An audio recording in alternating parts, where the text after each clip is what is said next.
Fox News alert, it is a border showdown. Trump and Biden both hit Texas today, but where they went and what they did was completely different. As soon as Trump landed, he said a few words to the camera, talked to fans, shook hands. Biden landed, he said hi to some politicians, then disappeared into an SUV. Biden is in Brownsville, which used to be a migrant hotspot until the governor secured it with razor wire. Razor wire Biden tried to snip. There's no action in Brownsville. Last night, only 6 migrants crossed. That's why Biden chose it for his photo op. If he went to a sector with a lot of foot traffic, or as Jill Biden says, a lot of tacos, it could turn into the biggest Biden rally of the year. Muchos gracias, Jose. That wouldn't help. Biden didn't even look at the razor wire that secured the border in Brownsville. They took him to a sanitized setup where not a single migrant was being processed. Probably safer this way. Biden couldn't handle the terrain. Nancy wasn't there to hold his hand and almost face planted on a cactus. Now, once they corralled him indoors, Border Patrol agents had to guide him around like a fragile animal. Anyway, it's amazing. It's amazing. Thank you, HSI. Thank you, ERO. Sir, it's time for remarks. And our briefers, I invite you to our seats, and then we'll escort you this way. Okay. Thank you, sir. Chief. We'll now come over here with our friends from ICE, HSI, and ICRO. Good to see you, man. Yes, sir. Thank you. Gotta stand on my mark. My mark's back here. I'm told where I stand, little X's. I gotta be careful what I do here. If you don't tell Biden where to stand, he might wander into Mexico, where the Sinaloa cartel will probably throw him a fiesta. Now, Trump was 300 miles away in Eagle Pass. That's the epicenter of the illegal crossings in Texas. The former president marched down a dirt path flanked by fencing and then locked eyes with a caravan across the Rio Grande. Watch this.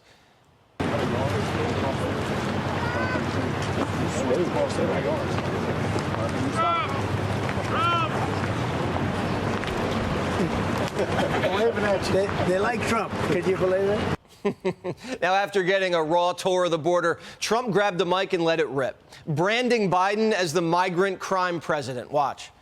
Now the United States is being overrun by the Biden migrant crime. It's a new form of vicious violation to our country. It's migrant crime. We call it Biden migrant crime, but that's a little bit long. Every time you hear migrant crime, you think Biden. These are Biden's migrants. He invited them, he let them in, and if you get hurt, that's on him.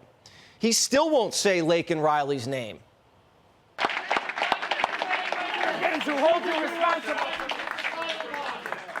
Mr. President, do you bear any responsibility for Laken Riley's death?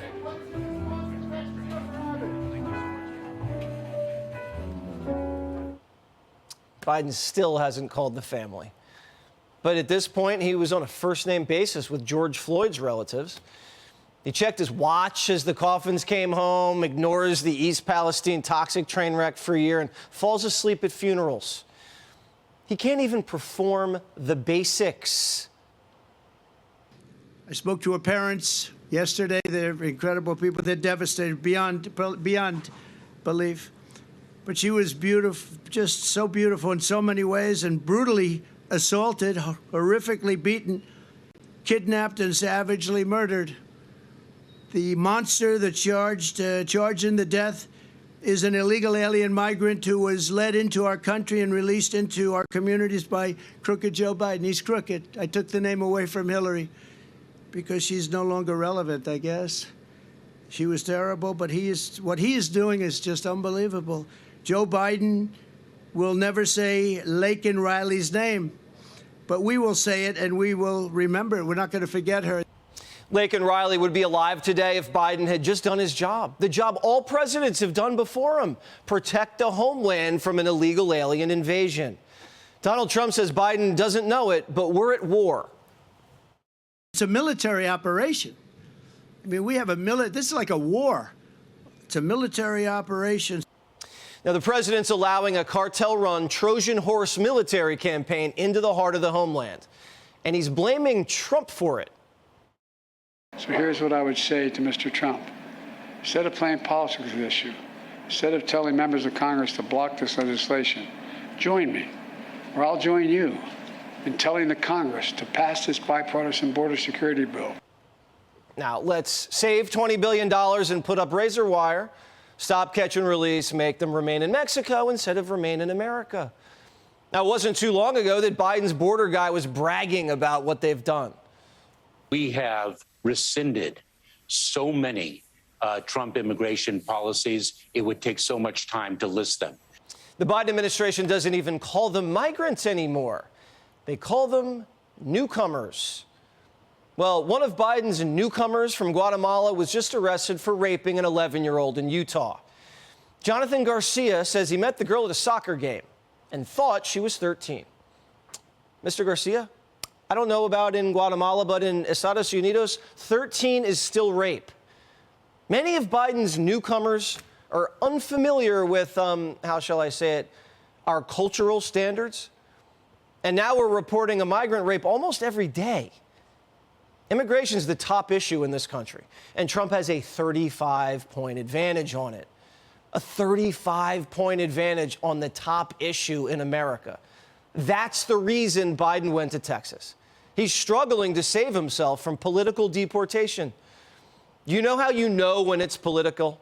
When they tell you it's not. This is not about politics for the president, and it was not about politics. This is not about politics for the president. So again, not about politics, because this is not about politics. Biden and Trump brought every news camera in the country to the border today. It's an optics war, and Trump won. The voters have soured on Joe. There is no coming back. He's wasting his time. Mr. President, what are you doing here? By a stroke of a pen, you can stop this.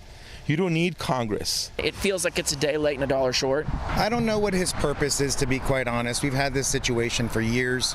He has not shown up. It just seems a little too late. Biden could have come to the border, apologized to the agency smeared with the racist whipping hoax.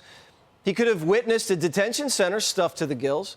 He could have said Laken Riley's name, but he didn't. The president's fading like a ghost. Nothing's clicking. His son's being deposed about felonies. The Her report says he's old and slow. Fannie's blowing up Georgia.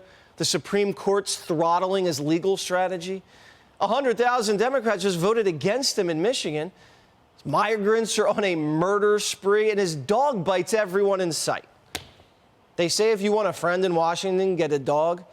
He doesn't even have one anymore. Click here to subscribe to the Fox News YouTube page to catch our hottest interviews and most compelling analysis. You won't get it anywhere else.